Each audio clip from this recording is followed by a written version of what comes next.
So we derived that equation yesterday.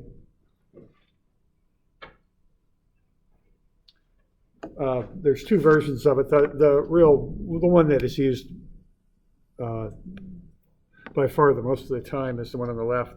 Okay, and this is just a one-step equation to find the deformation in an axially loaded bar. If you know the load, the length of the bar, the cross-sectional area, and the modulus of elasticity, you can modify that equation and get to a shear version of it. It's not used nearly as often, but that's another version of it there. The big thing there is you're replacing E with G, because when you do shear deformation, you're using the shear modulus. All right, and so I was talking yesterday about how we did that property review. I think it was Friday, and we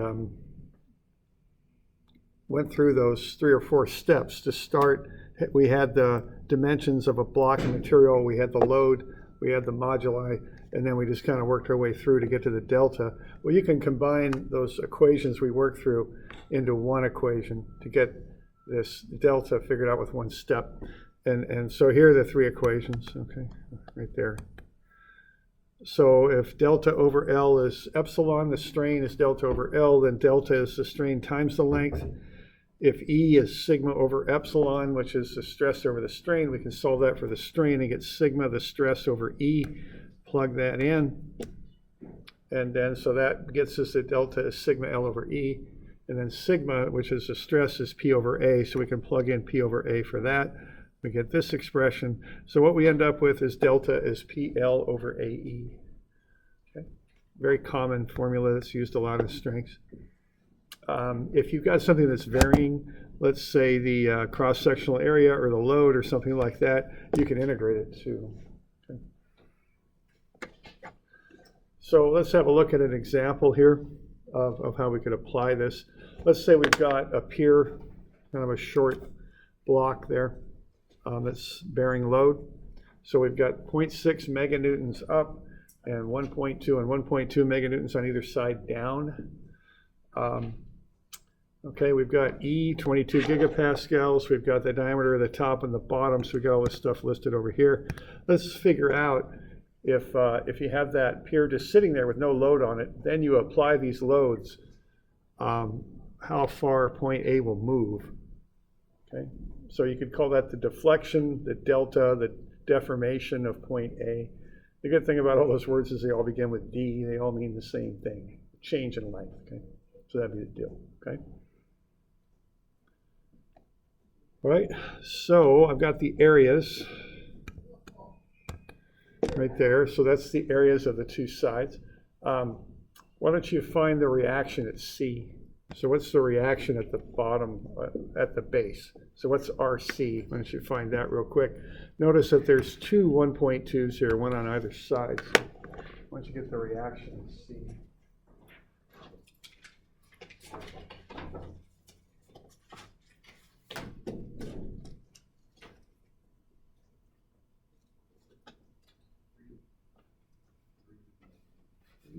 I think that's the same problem there.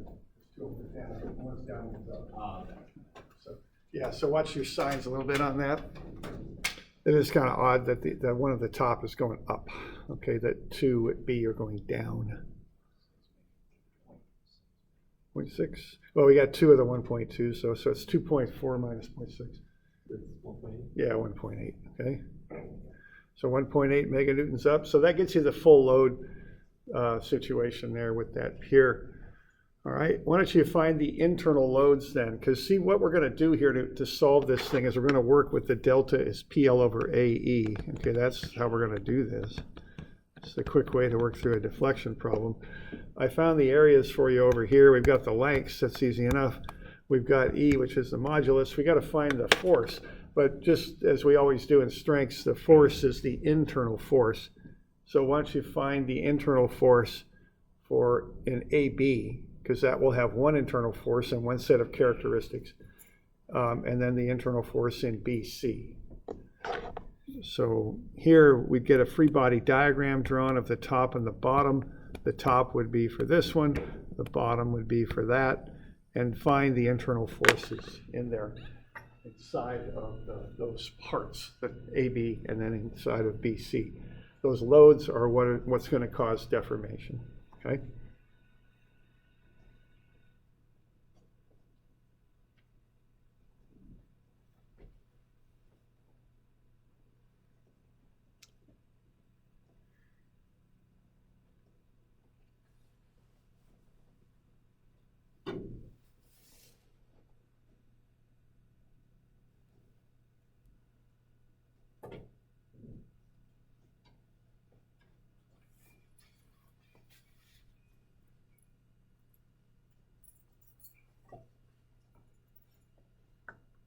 For the BC, are we counting the A as well? Well, you need to find the internal force in BC, and there's a couple ways to do it. However you do it, if you're going to use the top part, yes, you would count from A to B. Because what we're doing here is we're doing that free body diagram thing where we want to find the internal forces. So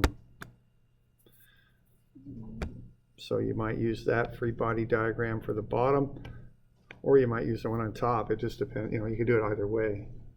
But to get the free body diagram, let's just say you're going to do it for the bottom here. I probably would create a free body diagram like this, where I'm cutting somewhere between B and C, and then I've got 1.8 meganewtons pushing up, which would be 1,800,000 newtons pushing up, okay? And then, now you could just as well do it from the top. I mean, it doesn't matter, you'll get the same answer regardless of how you do it. If you use the top, your free body diagram would be something like this.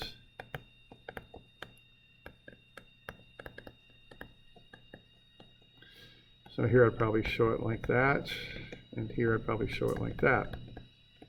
Either way, you're going to get the same result for PBC. Okay? So the general way you find these internal forces is you make a cut through the object in the area you're interested in, and you take one entire side or the other entire side. You can't just pull a piece out of the middle to do that. You can't just use the 2.4 meganewtons. You have to include one side or the other when you do this. All right. So that's the free body diagram of the bottom, I guess you would say. Free body diagram of the top, I think, pretty, if you look at that, you're probably going to use a free body diagram like this. Okay.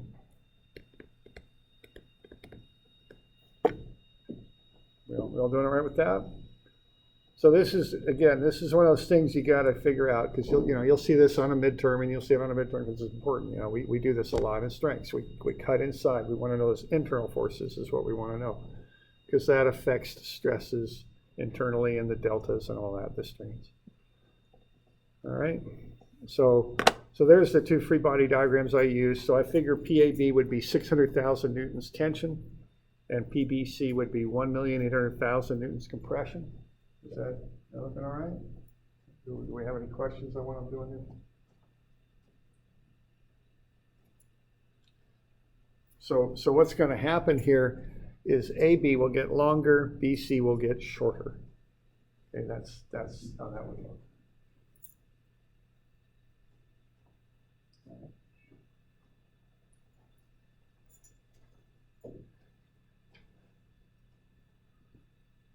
All right. So that gets us the loads.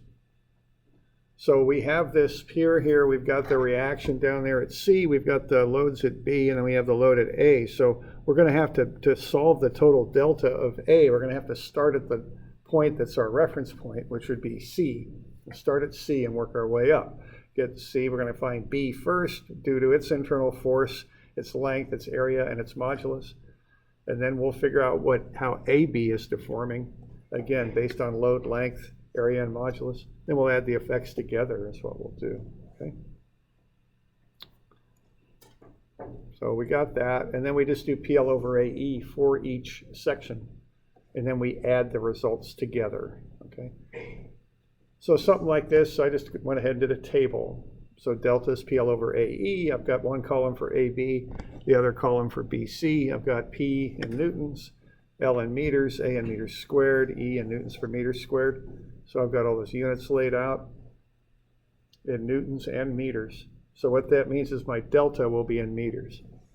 So I can just plug all that stuff in now and solve for each delta. Okay. So there are the inputs. For AB, I've got 600,000. You're given the length is 0.7. You got the area and you got E. Okay. And then for the BC here, we've got negative, because it's compressive, 1,800,000, 1.6. You got the area and you've got E. Okay. So that's the stuff we would put in. Then we just run the numbers and solve. Okay.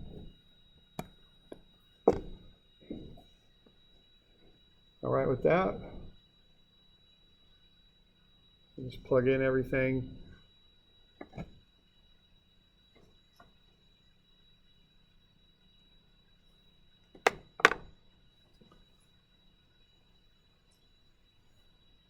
And then you get delta, okay? So what's going to happen? AB is in tension, so it's going to get longer, 0.0152 meters. So that's 1.52 centimeters. BC is in compression, so it'll get shorter by 3.4 centimeters, so it's negative 0.034 meters. And then to get the total delta of A, we're assuming that the floor, at C is the reference point. It's not moving. That's the point we measure from. And then we just add these effects together. So if we want the delta of basically of A with respect to C, so to speak, we're going to take the delta of A with respect to B, which will be positive, and then add that to the delta of B with respect to C, which is negative, and we get negative 0.0188 meters. So that whole pier will shorten up 1.88 centimeters. That's the idea.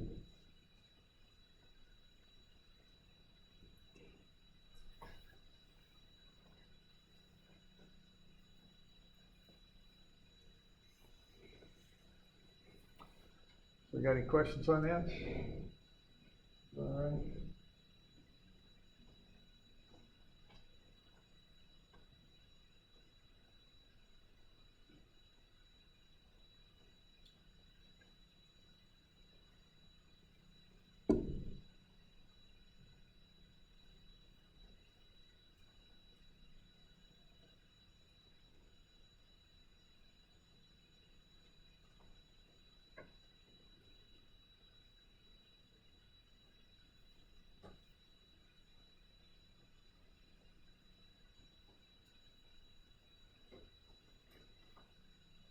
Okay. So that's an example there using PL over AE, getting delta. And that's a real fundamental relationship in strengths, is whenever you load something, it deforms. You don't notice it for a lot of the materials we use, but it happens, okay? And see, we can do some things with that. That we can figure out deformations, obviously, but we can do some other things too with it if we know that that always holds. Okay. All right. So let's look at another thing we could do with this idea. Okay.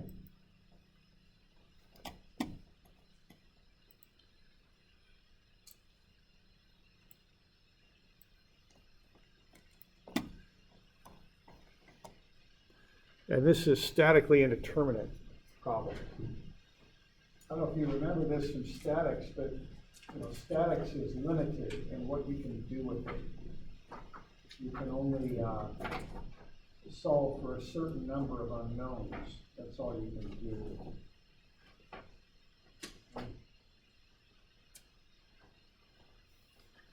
So you don't have this slide, but it's page 220 is where we're going to start. So if you're doing statics, you got a one-dimensional problem, you can solve for one unknown. If you got a two-dimensional problem, you can solve for three. And if you got a three-dimensional problem, you can solve for six. But if you have a two-dimensional problem with four unknowns, you can't solve it with statics. It doesn't have enough equations you can generate to solve it. So this delta equals PL over AE, if this can provide you with an additional equation. If you can figure out relationships with deltas, you can go further than statics. You can solve more complex things. Okay, so let's have a look here. If you have a pier, which is like a little column that sits on the ground and supports something, you know, there's some sort of road intersection going on there. So they have to support that road up in the air. They use piers to do that. They're typically made out of concrete. You know, it's a very common material we use to build stuff out of. Now, concrete has some problems with it, though. It's cheap and it's strong, you know, for what it does. It has some problems. One problem is it creates lots of greenhouse gases when you make this stuff. There's people playing around with this stuff, trying to figure out ways to get it to actually absorb carbon dioxide. I've heard some studies to do that. So that's a good thing. Now, some structural deficiencies of this stuff. Concrete, one thing it'll do is it's very strong in compression. It's like stone, okay? You can push on it very, very hard and it won't fail. But what you can't do with concrete is pull on it. It's not good in tension. Okay?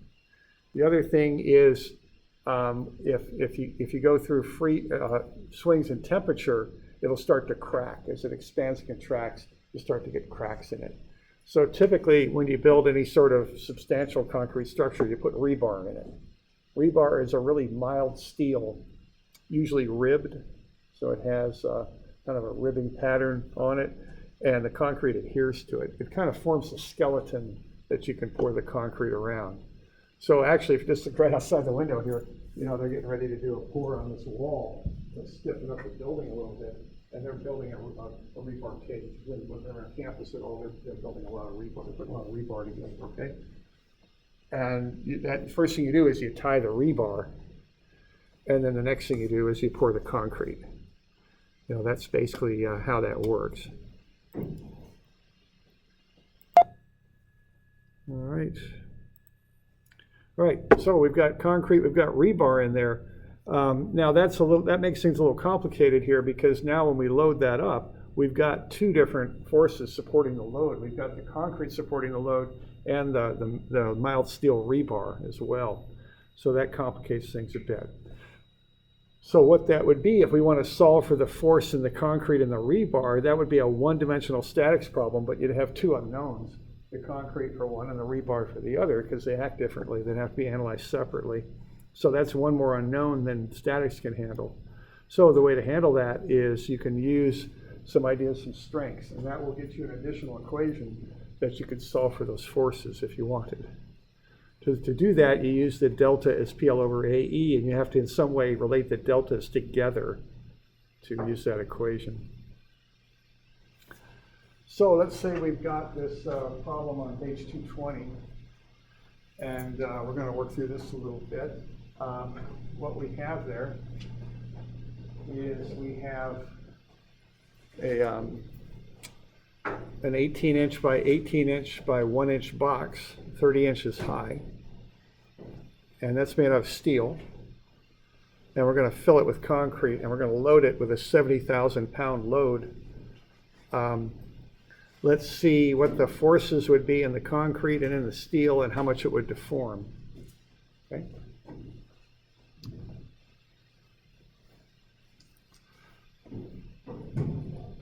All right, now I'm doing a little bit of preliminary stuff. I think, is this on your handout? I can't believe this stuff, what I have there. Okay, great. So what we got going on there is we've got a box.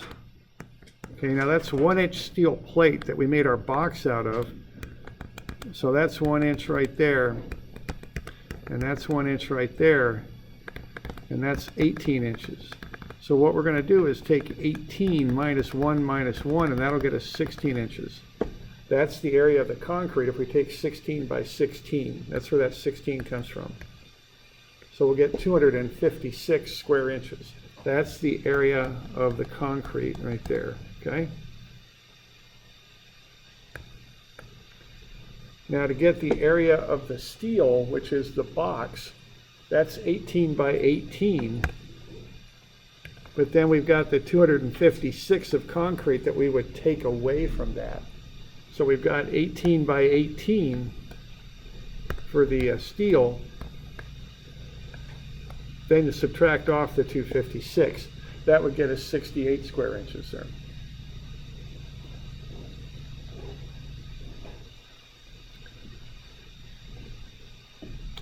Okay, so that's just getting the areas.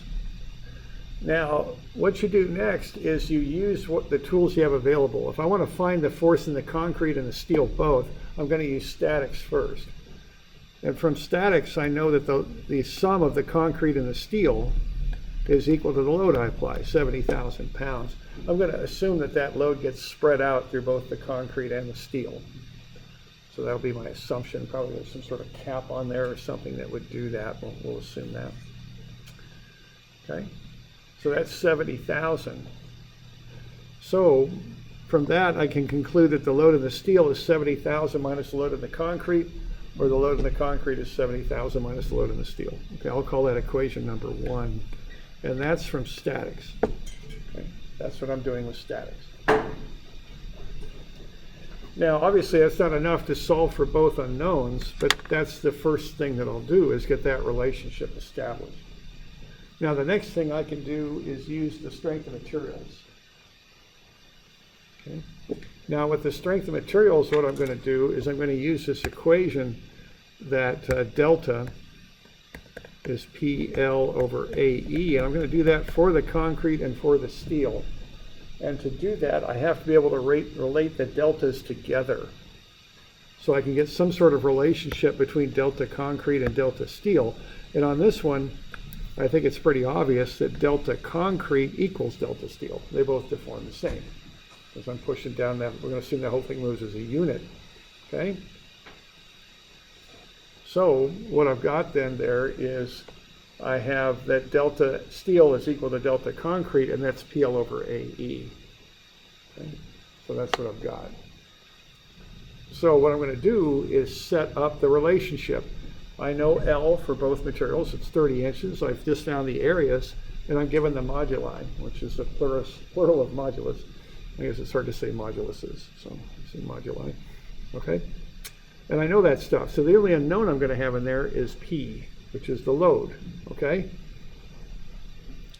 So I'm going to get the load in the steel times 30 inches times its 68 square inch area divided by its modulus, 29 times 10 to the 6.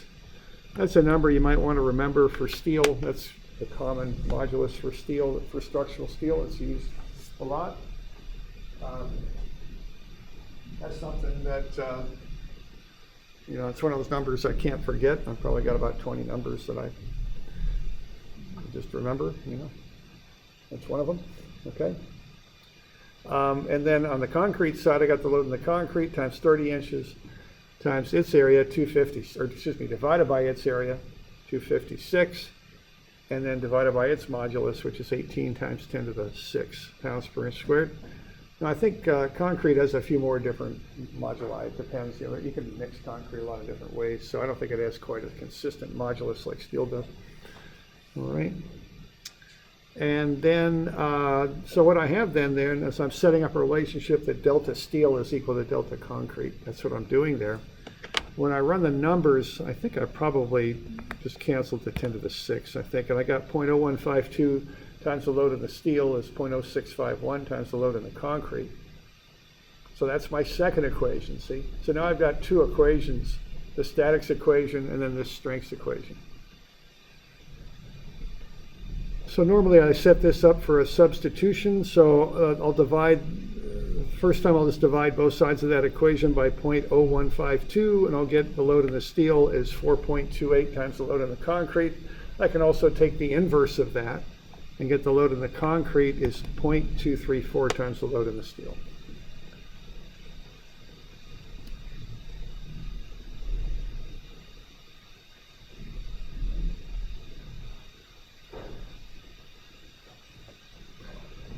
So now that I know that, okay, now I know the relationship, the ratio basically between the load in the concrete and the load in the steel. The load in the steel is larger than the load in the concrete, 4.28 times it. I can plug in my little relationship here for the load in the concrete, because the load in the concrete up above is 70,000 times the load in the steel. Okay? So I can just go ahead and pop that in there, pop that relationship in there, and work it through, and I'll end up with the load in the steel is 56,742. Okay. Now, once I know that, I could take 70,000 minus that, and I'll get 13,258. But I also worked it the other way. I mean, you could work it either way. And, you know, however you do it, you're going to get to the load in the concrete being 13,258. So what I did here, I just worked both of these relationships, did a substitution, solved for the load in the steel on the left, load in the concrete on the right, added them up, and got 70,000 as a check. So that's all looking good.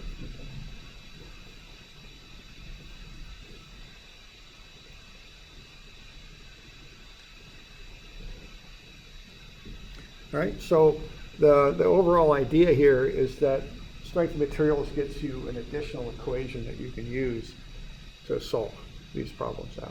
That's what it does. Okay? So that's the deal. So we got any questions on that? Going on? Okay.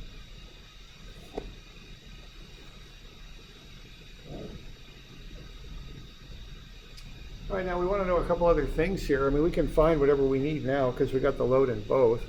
We've already done one check where we found the load in the steel and the load in the concrete separately, so we could check them by adding them up, and they do equal 70,000, so that's good. We could also find the deltas because now we know the loads, because delta is PL over AE. So we could figure out how much that pier will deform, how much it'll move down. Okay, we could also find the stresses. So to find the stresses, we just take the loads over the area. And really, we don't have much stress in this stuff at all. The stress for the steel is 834. The stress in the concrete is 51.8. You can then compare that to the allowable stresses. I think we're well within the limits here for these materials, so we're not too worried about that.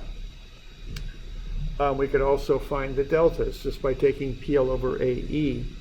And again, we get another independent check when we do that because the deltas equal each other, which they should in this case. Okay.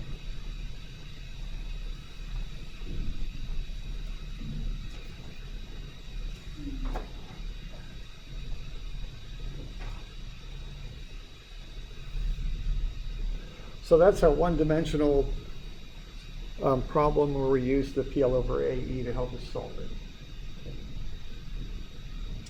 Now, you could get into more complex problems with this.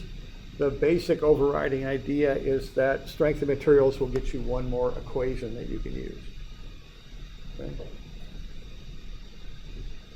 So I've got another one on the next page there that we can look at.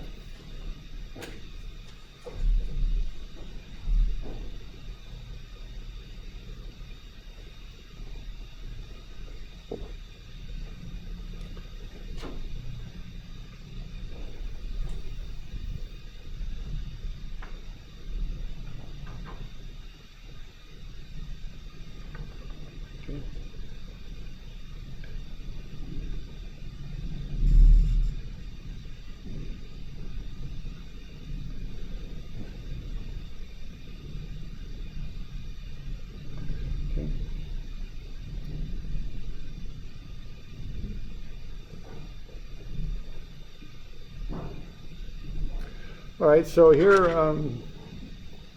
that looks like a gas station, okay? And probably doesn't look too much like what you got in your book, but here's the idea. Here's the roof of the gas station, and what we got, you know, we have the bays where people pull their cars up. Looks like we got 3 reactions. Well, that's going to be one reaction too many because some of, you know, we have 3 equations in 2-dimensional statics, right? Generally speaking, you got sum of fx equals 0. Sum of Fy equals 0. Here's why you can solve for 3 unknowns. And sum of moments about wherever you want is 0. That's usually the 3 equations you use in statics. But sum of Fx isn't going to get us too much on this because we don't have an X load. So really we only have 2 useful equations, but we got 3 posts. So that's, we'd have to come up with some other way of solving for those unknowns. Okay, so that's kind of the idea on this next one on page 240.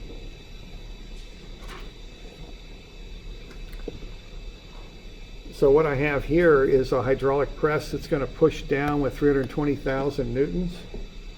I've got 3 posts that will support it. A, B, and E, F are symmetrical. They're both 1.75 meters away from D. They have the same length at 1.2 meters, same cross section. The one in the middle is longer. We also have a little bit of a gap in there too. So, well, actually, we have a gap. Actually, the press is extended out just a little bit right above C. So that's going to affect our delta relationships a little bit. Okay? So the idea for solving this is going to be the same thing as before. We're going to do statics, and then we're going to add the strengths. But the strengths the delta relationship is a little bit more complicated on this one, is the difference. All right. So the statics, we've got sum of Fy is 0, and we're going to have sum of MC is 0, and we can draw some conclusions from that. The first one we can draw is that the force in AB plus force EF plus force CD is going to equal the 320,000. That's just sum of Fy. When you take moments about C, you're going to find that the load in AB equals the load in EF. And that's just due to the fact that they are, well, they're the same size and shape, and they have the same modulus, and also they're on equal sides of C. So the loads in AB will equal the load in EF. Okay, so that's what the conclusions we can draw from statics, and also knowing about the shape and properties of AB and EF.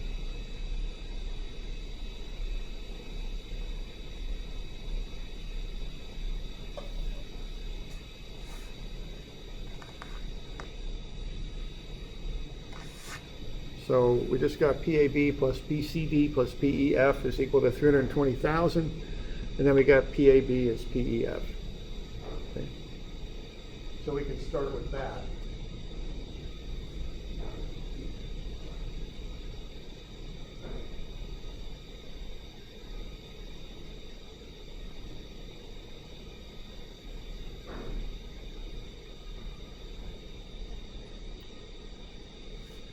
Okay.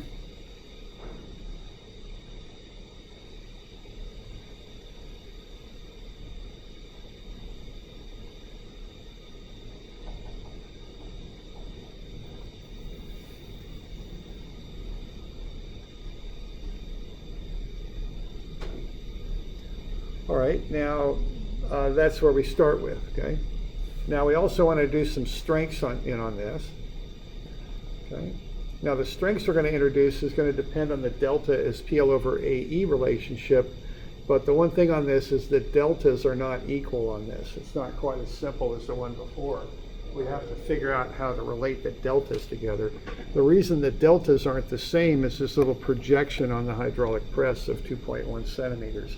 That's going to make the deltas unequal. So CD will compress more than AB and EF. Is what's going to happen as that press pushes down. So there'll be more deflection in CD will be the deal. All right. So for strengths, we got delta is PL over AE. Okay, now delta AB plus 0.021 is going to be delta CD. Delta CD is greater than AB, so to set up an equality there, we take delta AB plus 0.021 to get delta CD. That's what's happening there. Okay? So delta CD is the biggest, so I have to add something to delta AB to get delta CD. All right, and then from strengths, I know that delta is P times the length, which is 1.2 meters for AB and 1.8 meters for CD, divided by A, and I have the areas for AB on the left and CD on the right, and then I have E, which is 780 times 10 to the 6.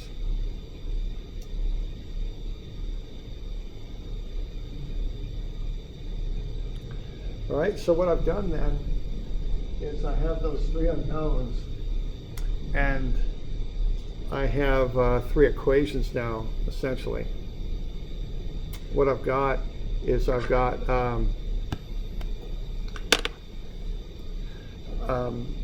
the two statics equations that the sum of the three forces is the 320,000 downward force.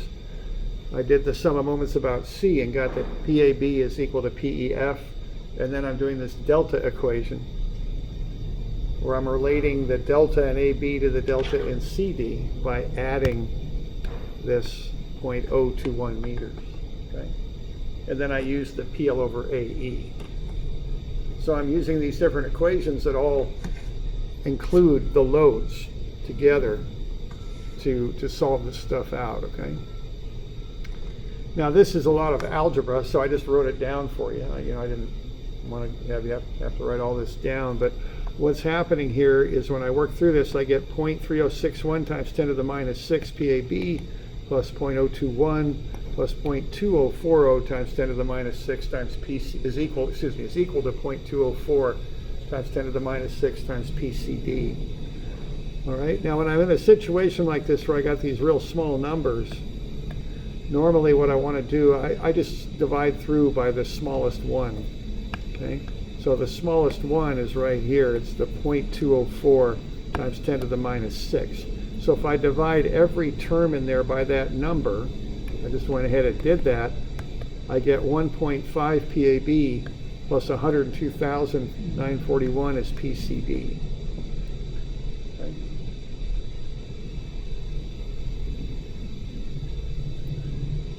So I just kind of cleared those small numbers by dividing through by the smallest. All right, so now what I know is that if I take PAB plus PEF, which is the same as PAB, I solved for that already, and then I add in PCD. So if I add those three things together, they'll all equal 320,000. So I got PAB on the left, PEF on the right, but that equals PAB, and then I've got PCD in the middle, but I just found out that that's 1.5 PAB plus 102,941. Okay. So I've got one long string there that the only unknown is PAB. So I can collect terms. 3.5 PAB plus 102,941 is 320,000. Okay. We good with that? Just working through some algebra there. There's a lot of trees in that, but the forest is we're generating equations from statics, and we're generating the PA equals, or delta is PL over AE equations and putting them together is what we're doing. Okay. So we good with that? Questions?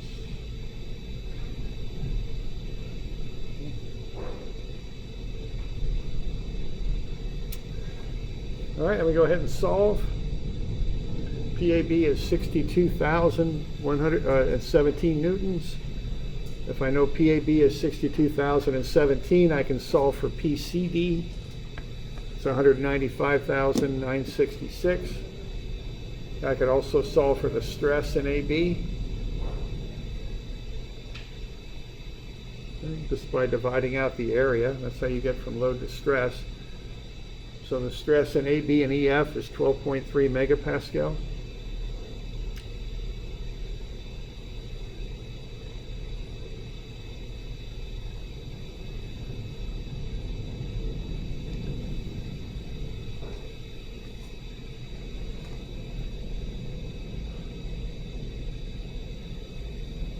All right. And then the last little bit there, we go ahead and find delta because we've got the loads. So the last bit would be to find delta. Find delta CD, it's PL over AE. Oh, I found the stress in CD there. It's 17.3 megapascals. Just found the load in CD and divided out the area. And then delta is PL over AE.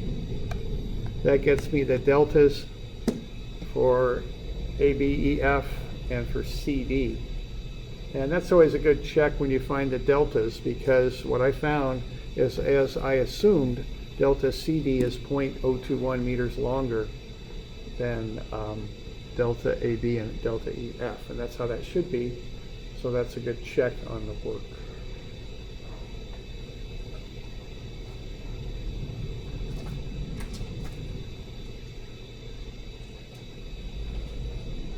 Got any questions on that one?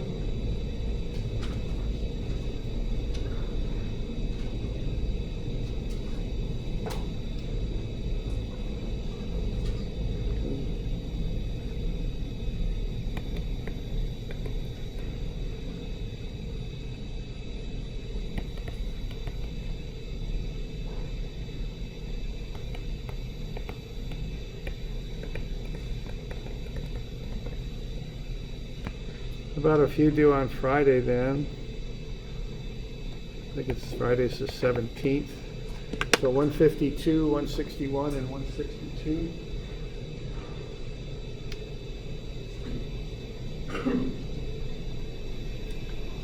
We good with that?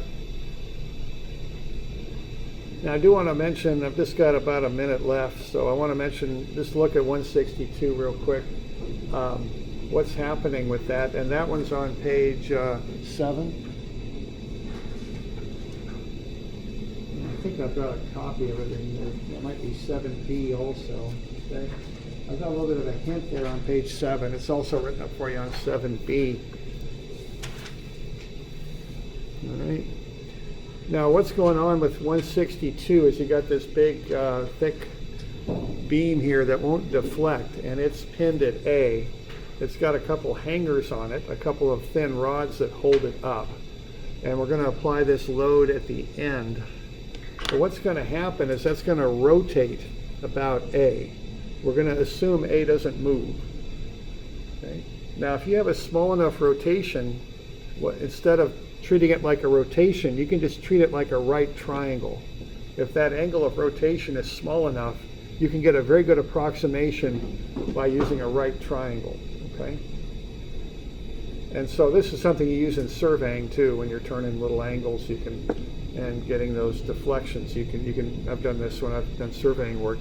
Okay, so the deal on this is that if you want to relate delta B to delta C, which is what you want to do, you can use similar triangles.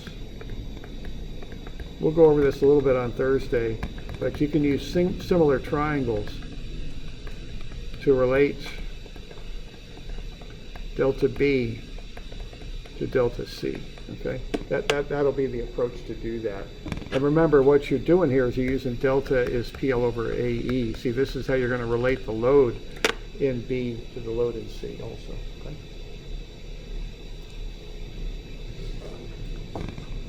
So we good? We got any questions on that? Good to go. All right.